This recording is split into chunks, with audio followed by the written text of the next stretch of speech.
Hey guys, Scott Fishman here with Austin Theory. Austin, I feel like in the last year, last couple of months especially, you've really come into your own. You developed this your newfound confidence with yourself. What kind of clicked for you?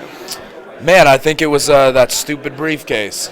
I had a lot of hopes and dreams with that thing, I'll tell you. And then once Bobby Lashley ruined that moment for me, I think it was about, not this pigeonhole dream of this briefcase will get me everything that I want.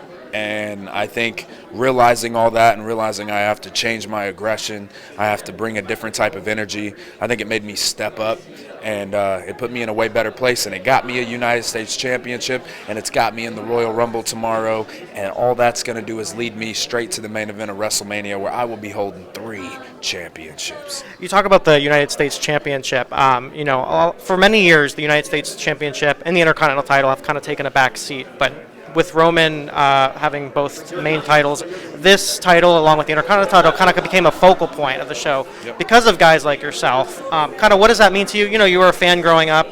You've kind of seen how this championship has kind of shifted in presence. So, what was it like for you to kind of bring that back to prominence and kind of show what it's meant to be? Yeah, I think, the United States Championship, it's always been around.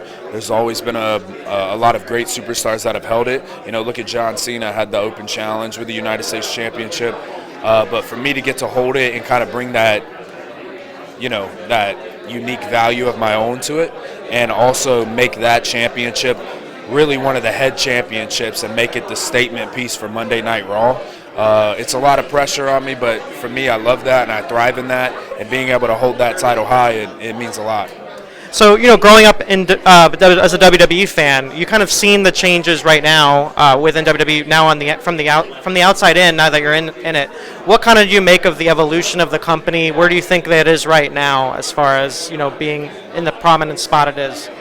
Man, I think it's only growing and it's only elevating because there's so many different opportunities and there's so many different people we work with, and just getting that endorsement out and showing the WWE and showing the different avenues and the connections we have with fans and people and families, it only just helps show the exclusiveness of WWE.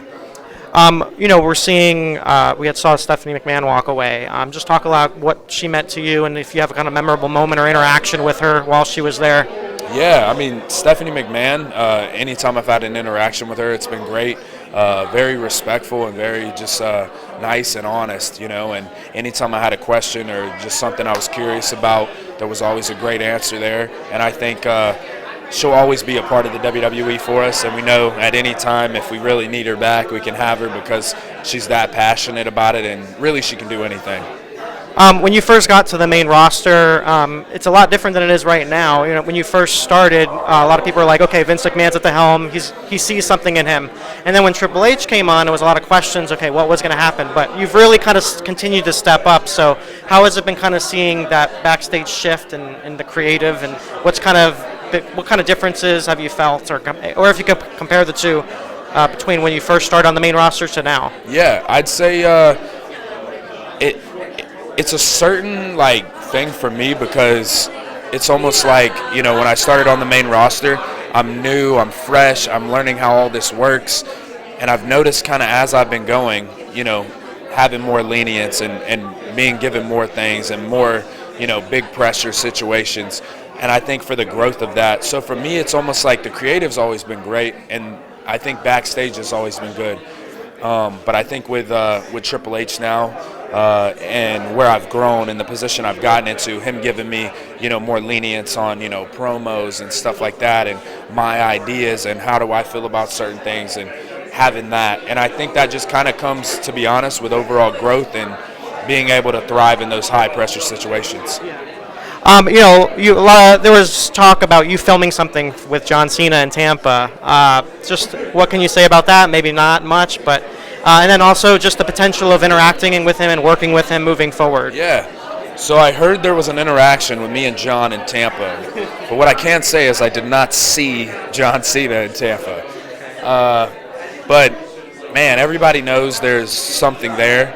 There's literally me growing up my whole life and idolizing this guy, and there's the comparisons, and I appreciate the comparisons, but I definitely want to mold and make my own way, And me and him, we've had our things where we went back and forth, and people have seen little interactions and teases. Is it going to happen? Who knows? Do I want it to happen? Absolutely. So we just got to kind of see where the road takes us. But I'm here every single week. I'm the United States champion. I'm the now. And John Cena says his time is now. Well, if it's now, I'm here.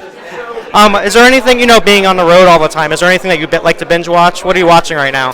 Man, I actually don't have too much time to watch stuff, but when I'm home, I think Pineapple Express plays on replay. Yeah. On that?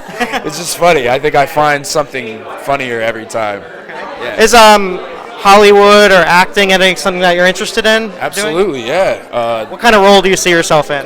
Man, maybe like a superhero or like a horror character. Maybe I'm trying to survive, or maybe I'm that guy, So you want to be like Liv Morgan? Were you jealous of her that she got killed by Chucky? I thought that was awesome, man. I can't be jealous. I got to be proud of that. That was awesome. All right, and lastly, just what's your kind of dream scenario when it comes to a WrestleMania match? I would say my dream scenario for WrestleMania is definitely an opponent that definitely holds their own, that definitely brings that energy. No one in particular. But I would say I don't even know if we need a championship on the line if it's set right. I think a good, solid story that gets us to WrestleMania, and that would be a great moment. Thank you so much for the time. I really appreciate it.